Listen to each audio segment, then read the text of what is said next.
Hello guys, welcome back to my channel.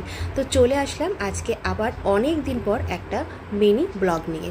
তো তোমরা সবাই কেমন আছো আর তোমাদের সবার পুজোর বাজার কমপ্লিট হয়ে গেছে কিনা সেটা কিন্তু কমেন্ট করে জানিও। তো আমরা চলে এসেছি আমাদের বেথুয়াতে, এই রিসেন্টলি ওপেন হয়েছে ভাইরাল কসমো বাজার। তো সেইখানেই কিন্তু কেনাকাটা করার জন্যে। তো প্রথমে এসেই এই যে নিচেই ছিল হচ্ছে সব কিছু মেন্স কালেকশন। তো সেখানে দেখলাম তেমন কিছু আমার বর আর ভাইয়ের পছন্দ হয়নি, তাই আমি চলে যাচ্ছি এখন উপরে, যেটা হচ্ছে মেয়েদের জন্য কালেকশানে। তো সেখানে আমরা ড্রেসগুলো দেখলাম, অনেক কিছুই ছিল। এই যে দেখো, এই ট্রাউজারগুলো ছিল, কুর্তি ছিল, শাড়ি ছিল, সব কিছুই ছিল। কিন্তু মানে যে ড্রেসগুলো ছিল সেগুলো তেমন আমার কিছু পুজোতে পরার মতন সেরকম পছন্দ হয়নি।